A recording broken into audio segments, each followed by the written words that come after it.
the #1 mindset shift for STEM career success and happiness. You're watching this video because there is something about your career that is not making you happy. You might not have achieved a goal that you wanted. You just may be feeling generally blah and low energy, or you may be feeling like there is more for you than what you're doing right now. I'm Stephanie Slocum, founder of Engineers Rising LLC. I'm an engineer, speaker, coach, and trainer for organizations that value retaining and advancing women. And if you're finding yourself struggling right now, this video is for you. If you're thinking to yourself, I should have been further in my career by now, you're not alone. And today I'm going to teach you a simple concept called gain thinking that you can apply in 3 minutes or less to get you out of the cycle where you feel frustrated and stuck and feeling like there is always more to do and you are always behind. To illustrate this concept, I want to share a story of my own from high school. I went to a small high school, which meant whoever wanted to run track could. So I decided I was going to sign up and try to run the longer distance races, namely the 1 mile and the 2 mile. But despite running up and down bleachers, training daily with 3 to 6 mile runs, sometimes in the snow, I finished most of my races dead last in that first year. It was frustrating. I would be running and people would lap me, meaning they were an entire lap ahead of where I was. And I would see all these people running ahead of me, running faster, and it was really disheartening and discouraging, especially given that I was running as fast as I could, heart racing, legs pumping, sweat dripping down my face. And as I would look at people in front of me, I was stuck in gap thinking, where I was always losing. Because if I looked at what was in front of me, I was constantly comparing myself to the people running in front, which meant I always found myself lacking. And when I thought about it that way, it was also hugely discouraging because I constantly felt behind. Maybe you can relate this with your list of to-dos. When you look at it, you might feel like no matter what you do, you always feel behind of the goal of where you want it to be. When I was running, measuring against other people and seeing my lack resulted in me feeling not good enough. And the same thing happens at work. Now, in my case, I kept on running. I kept on trying. I kept on training. And so the question is, why? Because I think many people, were they in a situation where they were last in most of their races for an entire year, they may have given up. Well, the reason was because I didn't allow myself to dwell in that gap thinking. I didn't allow myself to dwell in how far that I had to go. Instead, I measured my progress or how far I had come. And so I started out at about a 26-minute 2 mile time. So 26 divided by 2 is about a 13-minute mile. So that's pretty slow. But then as I trained, I'd moved up to 12 minutes and 30 seconds, eventually to about a 12-minute mile. And at my peak, I managed to get in the 11-minute mile range. Now, I never won a race, but I did stop being last, and all because of the perspective of measuring my progress looking behind me instead of measuring how far I had to go. This concept is called gain thinking, and it's documented in the book The Gap and the Gain by Dan Sullivan. And what it tells you is that instead of lingering in how far you have to go, gain thinking has you celebrating your progress and focus where you are.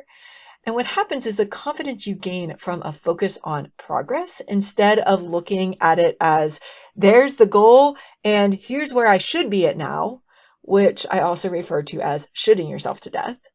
By focusing on your progress, that creates momentum in your career, leading from one tiny win to another tiny win to another win until all of those tiny wins together add up to huge accomplishments.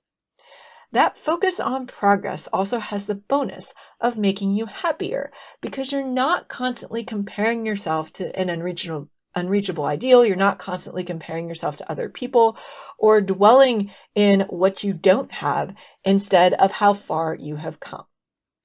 Now, this seems like a really simple concept, And so you might be thinking, well, this is so simple. This makes sense to me, but how can applying it really shift my career and make me more successful and happier?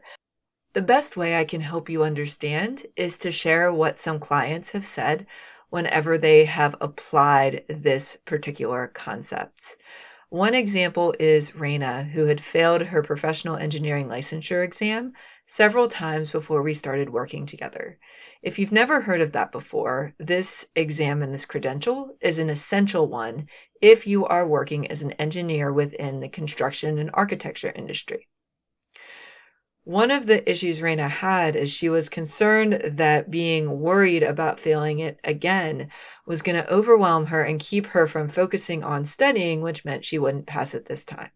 And so here's what she said to me in an email after she applied this concept for a week as a daily practice. I'm taking this approach very seriously, recording 3 gains each day for PE studying. I am feeling much less overwhelmed and more confident approaching the exam. So let me give you a couple more examples of gap thinking versus gain thinking. So an example of gap thinking would be you got to the end of a year and you wanted to lose weight, but you didn't. So you thought to yourself, I didn't lose the 20 pounds I wanted to this year. Contrast that with gain thinking. You lost 10 pounds. Sure, you didn't lose all 20, but your progress from where you were is substantial. Another example. Gap thinking, I failed the PE exam, I'm never going to pass. Gain thinking says, I didn't pass this time, but what can I learn that I can apply to next time? Another example, gap thinking says, a coworker and I are constantly butting heads. It sucks to work with him. Gain thinking, on the other hand, says, a coworker and I may not agree, but I'm going to use this as an opportunity to practice my conflict management skills. And one final example. Gap thinking tells us that you're not where you expected to be in your career by now. Gain thinking, on the other hand, says, I've learned and grown in so many ways in my career so far. Notice that gap thinking is associated with staying stuck in negative emotions like disappointment, frustration, anxiety, and low self-esteem. It can also keep us mired in conflict and filled with resentment for anything that happens at work that's not fair. Gap thinking keeps you stuck in the past and how you think things should be, rather than seeing how they are and how you might be able to move forward. Gain thinking, on the other hand, elicits positive emotions like success, confidence, satisfaction, a feeling of momentum, and optimism. People with gain thinking have a can-do and I can solve that problem attitude. They measure their progress and celebrate their wins. And when they lead teams, they encourage those same behaviors in their teams.